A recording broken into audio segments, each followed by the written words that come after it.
Hey guys, what's up? Welcome back to the channel. It's Cynicalex, and today we've got a brand new tier list to discuss, and it's really an amazing thing for a lot of these Inhumans characters and all of the Transcended characters because of the new Awakening system.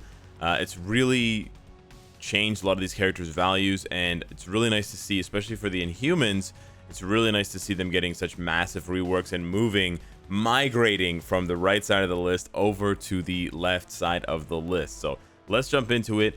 First, we have to acknowledge a couple things here before we start the tier list.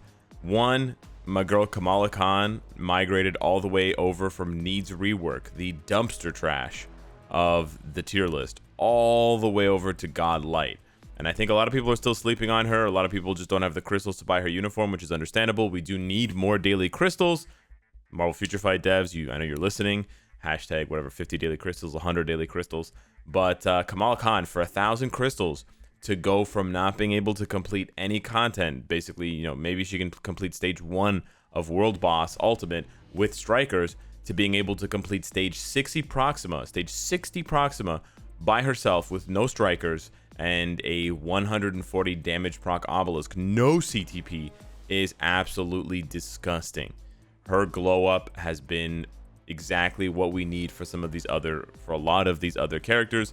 Also, we need to sadly acknowledge that Karnak and Maximus and Gorgon right over here got their potential unlocked, level 70, and nothing else. So sadly, an Inhumans update comes and goes, and 3 of the Inhumans get absolutely shafted, and nothing comes of it for them. I'm still sort of holding out hope that they will get uniforms because they absolutely deserve them, and they should be a lot better than they are. They should be at least, solid units. Yeah, my dream is that I have to rejiggle this tier list and reshuffle it in the future because every character is at least a, Shadowlander to solid unit, and we don't have any characters that are support only or needs rework there. I mean, support only, it's not that bad actually. Maybe as long as no one's in needs rework category, maybe that would be my dream. Maybe I got a little bit too ahead of myself. But anyways, let's just quickly go over the tier list because this is a brand new tier list that I debuted last month, I believe, with brand new headings for each of the columns that characters find themselves in. So obviously needs rework means that the character does not really deserve, most of your resources or any of your attention because they're just really bad. And even with a top tier build, CTP, etc., they are not going to be able to do most content. They're just not very good. Support characters only are essentially the same thing as needs rework characters. They're very, very bad. And even if you completely pimp them out with CTPs and, max uniforms, etc., Odin's Blessings, they're still going to be very bad standalone, but they can at least support with their leadership or passive effect in a way that gives other characters a massive buff. So they're still used characters. You still use Misty Knight, you still use Beast, Valkyrie, Gorgon, etc. But otherwise, besides their support passive or support leadership or whatever, they don't have any use.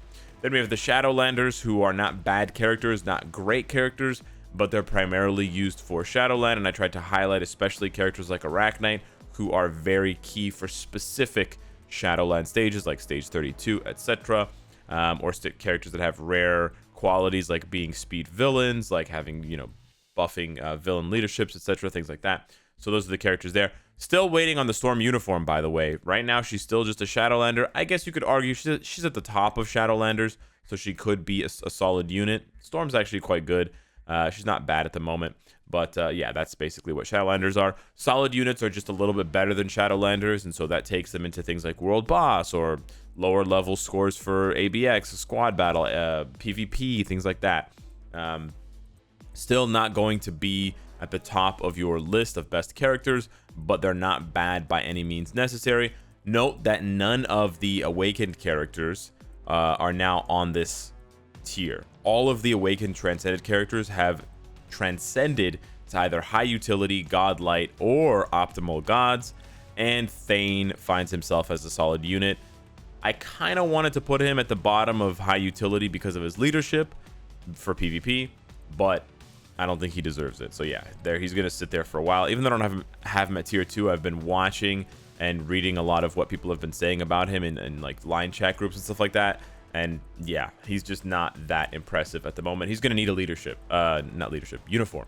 he's going to need that Phoenix uniform or whatever to really push him to the next level. So the last three columns here are the most important, and that's where I'm going to be spending all of my time talking. High utility, godlight, and optimal gods. I'll start with optimal gods because this one is the smallest and it makes the most sense. These are basically characters that can do insane things in the game, whether it's PvP or PvE. It doesn't necessarily have to be both because you have characters like Beta Ray Bill here. But basically characters that can really push the envelope without an insane build, without a CTP of Rage, without a maxed out uniform, without 20 Odin's Blessings. So these are characters who basically are optimal for the game, and I can give them, you and I can play these characters and you can still do amazing things with them compared to what I can do, even though I have better cards than you or whatever the case may be. So the character basically bridges the gap, right? If you have like a whale player and you have a free-to-play player, and the free-to-play player has free-to-play cards, which are not bad, but they're not, whale cards, and the whale has whale cards and Odin's Blessings, but they both have a level 70 Beta Ray Bill. Sure, Beta Ray Bill with a Rage can go further, but that Beta Ray Bill with a lightning damage proc obelisk can still one-shot stage 50 world boss and do like really dope stuff. So yeah, Medusa. Yes, Medusa is out here. Not very good for, well, not bad for PvP. I will say she might be better than Beta Ray Bill for PvP, but she's out here a la Beta Ray Bill, one-shotting stage 50, 60 world boss transcended with an obelisk, which is crazy. Now, a lot of people have asked me, Medusa or Black Bolt. I could only buy one uniform. I could only rank up one character. It's a tough decision to make. I'm not saying, I mean, maybe by this tier list. Again, by the way, my tier lists are just my opinion. It's not like you have to follow what I'm saying. But I'm not saying Medusa's better than Black Bolt. I'm not saying she's worse than Black Bolt either. They're different characters. I think Medusa's easier to play. I do think Medusa's easier to play, and I do think Medusa is more of an optimal character than Black Bolt because of the fact that she has her skills just synergize better. She can skill cancel more easily. I've talked about her third skill and why it's much easier to set up your proc with her third skill because it has no hits. I've also talked about why I think Black Bolt was sort of built awkwardly because his fourth skill is a skill that you have to hold, right? You have to stay on his fourth skill because it's a channeling skill, but it only has a guard hit. So, and it's very hard to skill cancel 3-5-4 without triggering your proc, which means that Black Bolt is almost needs a CTP of Rage, which doesn't make him an actually reduces his value, right? And actually moves him down from optimal god. If you need a Rage to be good, you can't really be an optimal god, right? That's really not what it makes it. You're not an optimal character if you need a very specific CTP to dominate. So yeah, that's why he's at the top of Godlight. Godlight is essentially just not quite optimal god, but they're very, very, very good characters.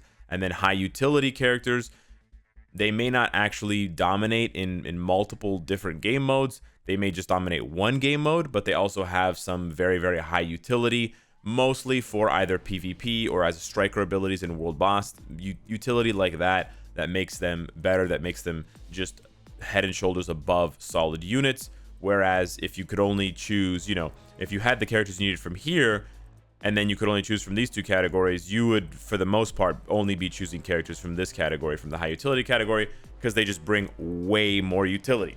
Now, we got to talk about this briefly because I know people are going to ask. Yes, I downgraded Wolverine from Godlight to high utility. I'm not going to cry about it. Anywho, now that we've discussed Medusa, we haven't really discussed Black Bolt too much, but I don't want to get into too much. I mean, he hits really hard. He needs Dell defense down, and unfortunately, he is kind of frustrating to play without a CTP of Rage, but he's still very, very, very good, and it was an extremely good rework for him. However, let's talk about the Awakened/Transcended characters besides Medusa. Maybe Medusa's going to get moved. I don't know, but that's how I feel about her right now. Amadeus Cho. Man, he is so good. I feel like we are still sleeping on Amadeus Cho and Kamala Khan. And maybe it's my fault because I didn't build up these characters. Well, Kamala Khan, no, but maybe I didn't build up Cho fast enough. But wow, dude, I'm seeing some crazy stuff. There's videos. I don't know who it was, if it was Koshal or someone else that did Galactus with an obelisk. Amadeus Cho cleared Galactus with an obelisk. Like, what? Dude hits really hard, and he doesn't need He doesn't need a CTP to do it. Mine's doing it with a CTP of energy.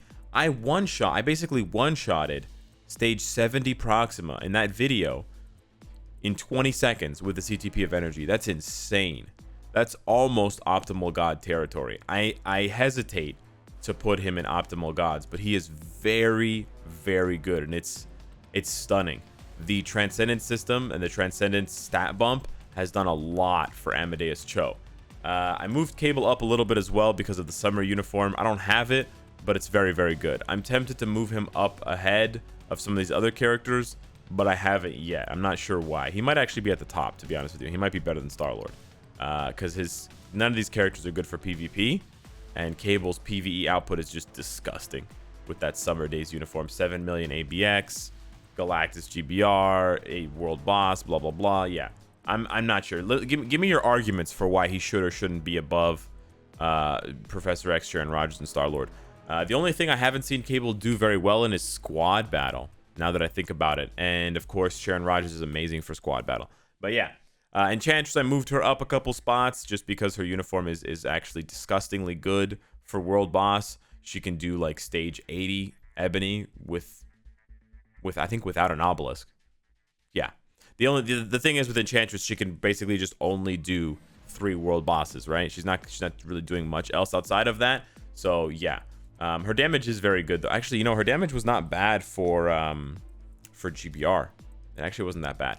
But yeah. And then we've got Dazzler over here, the other new character besides Thane. Dazzler really just feels like a mix of a striker, a world boss striker, and a support character. She's good. She's pretty good. But yeah, she just feels like she's going to be relegated to a high utility support unit. Right? Basically like a support unit on steroids. She has enough damage to finish off a boss if you die or whatever. Obviously, you can switch to her and pop the disco ball and switch back, and she's got that value there. But yeah, is she better than Strife, tier 3 Cyclops? I don't know. Negasonic? I don't know. Negasonic and Emma Frost obviously got a little bit more value from these one-shot videos creeping up. Negasonic might be a little bit too high. Weapon Hex is there. Same thing as Emma Frost. You need her for all these one-shot things. I moved Iron Man up. A lot of you guys keep talking about Iron Man. Yes, I moved Iron Man up. Red Skull right there with Blue Dragon. Very, very good. War Tiger at the bottom of high utility.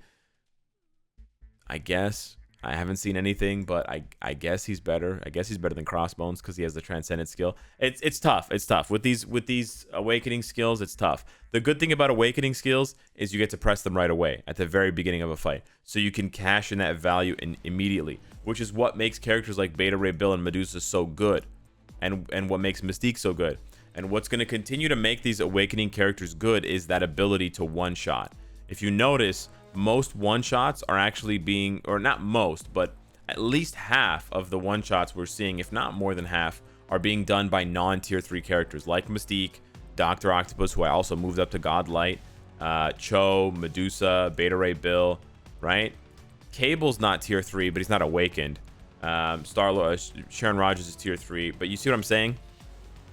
So that ability, right, rather than the tier 3 skill where you have to build it up, the fact that you can pop the awakened skill right away does give these characters a lot of value for things like pushing through Thanos, stage 29, stage 19, stage 39, 100-second challenges. If in the future we have any 100-second challenges, things like that. So that their value is never going to drop as long as we have those challenges, and as long as players want that, right? Do you want to finish a boss in 10 seconds so you can go to sleep? Okay, so dial the stage down, right? Go down 5-10 levels, throw in an awakened character, boom, just smash it. Rather than you got your tier 3 character, you got to build up their tier 3. I'm not saying tier 3 characters are bad, but it's just a different playstyle. Shadow Shell down there in high utility, didn't really move much. Don't have too much to say about the Warriors of the Sky. I don't think the Warriors of the Sky I think the Warriors of the Sky buff was really just for Alliance Conquest. I was hoping it would be better, but really I didn't have any reason to move Shadow Shell or Sunbird. I moved War Tiger a little bit, and I moved Blue Dragon a little bit, but that's about it. I think that the characters that benefited the most from this stat bump from the Transcendent system, absolutely Amadeus Cho and Dr. Octopus. They gained so much from the extra stats. For Cho and Dr. Octopus, more HP to make them beefier boys so they don't get one-shotted as easily. And then the damage just skyrocketed. The extra physical attack skyrocketed their damage in a big way. So with that being said, let me know what you guys think of the new tier list. I will also be putting out a separate Awakening ranking for the top 10 Awakened characters in the future in a couple of days, but I wanted to put out the tier list now, not only to highlight Kamala Khan and highlight the absolute transformation of characters like Black Bolt and Medusa. It's awesome to see not one, not two, but 3 Inhumans basically at the tippy top of the meta tier list. It's pretty awesome. Not only to do that, but also to highlight where Storm is right now. She's sort of teetering between the 3rd and 4th, or 4th and 5th categories before she gets her uniform. And also Iceman. He's a little bit better than Storm right now. But I think what's going to happen is when Storm gets her tier 3, she's going to move up here. This is just my guess, okay? And I think that Iceman is going to move up, like, to where Gambit is. I don't have high hopes for Iceman. I really hope I'm wrong, but Iceman's uniform was quite underwhelming in the APK skill preview. So yeah, hit me up in the comments down below. Let me know what you guys think of the tier list. Thank you so much for watching, and I will see you in the next one. Take care.